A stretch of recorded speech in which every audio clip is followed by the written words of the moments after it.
Hi guys, it's Sunny.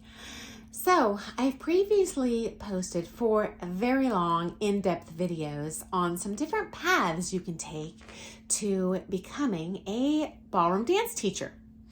But it occurred to me that perhaps you don't want to sit down and watch an hour's worth of videos, so I'm going to summarize in a nutshell what your primary options are. There are many more. And if there are any of those you specifically like, you can go into more of a deep dive by checking out the more detailed videos I've previously posted. And I will share those in the description, okay, if you want to learn more about one of these. So first, I'm not espousing any one of these methods higher than any other. What works best for you is not going to work best for someone else. And there are definitely pros and cons to each way you go about it. Okay, so number 1, the easiest way to become a professional is to teach with a chain studio, an Arthur Maria Fred Astaire. They will basically hold your hand through that whole process.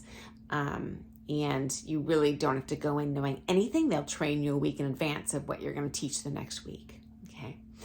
Number 2, there's the cheapest path to becoming a ballroom dance teacher, and that is in assisting your pro in their lessons, in teaching them. So assisting in as many groups, classes of theirs as you can, assisting in many private lessons as they'll allow you to do. And usually this is an unpaid position, but you get to learn how to teach, okay?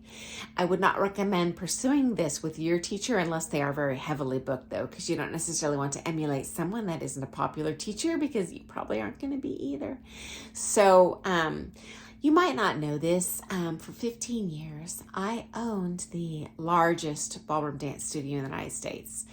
So the studio and I had a very substantial clientele, and I had people contact me all the time, begging to come and assist for free in exchange for learning how to become a teacher. And honestly, I never took anyone up on this. Certainly, I want to invest in the people who have invested in me. So I cherry pick those people from existing students, and your other teachers will as well. I would be really surprised if you have 0 experience and someone's like, sure, come learn with me for free, because you're not adding anything when you assist in a class. By the time you assist in a class, you will be somewhat of a competent, at least social dancer. In my case, I only would use competitors as assistants because I want people to learn the fastest and not just learn from someone who's going to show them to shuffle around the floor. So I would suggest, before you pursue this route, find a dance teacher you like, take a bunch of lessons with them, and become a somewhat competent dancer before you take this route. Next up, a harder path, more difficult, but honestly more respected, are different certifications you can earn to become a dance teacher. And there's a wide variety of certifications you can get. The easiest, from what I hear, is the DVIDA certification. You can look that up online.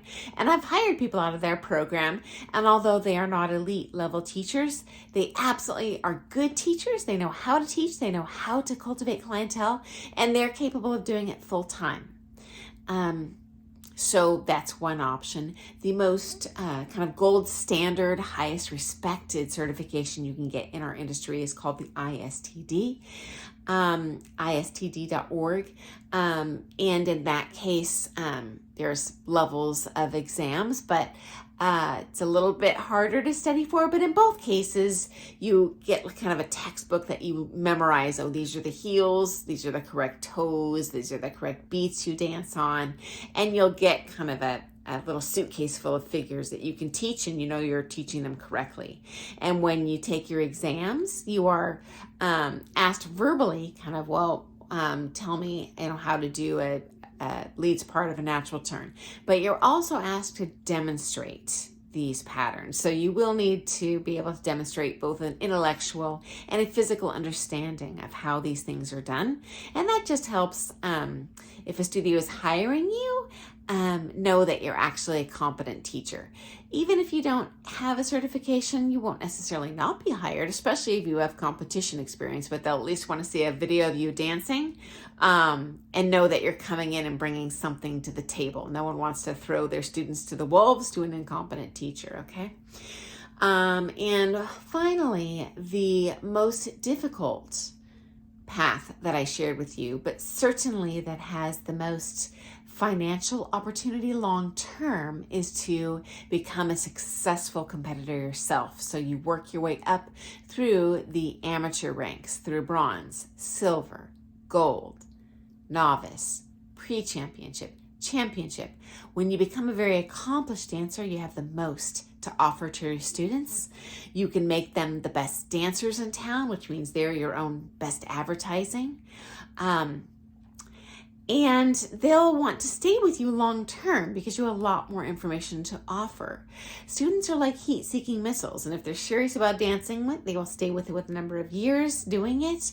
And they're more likely to stick with you if you have something more to offer than just shuffling around the floor. Although honestly, the most important part probably is going to be your personality. So if you're a schmuck, it doesn't matter how many certifications and qualifications you have, no one's going to take with you. I have seen world champions with like very little clientele because people don't like them, or maybe they're not capable of conveying the information.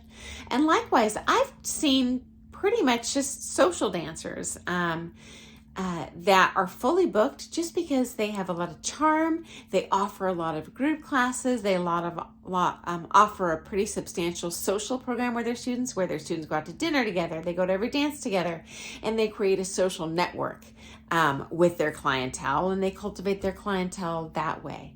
So just to warn you, any one of these paths is not going to be the ticket to success. You've really got to be the full package, okay?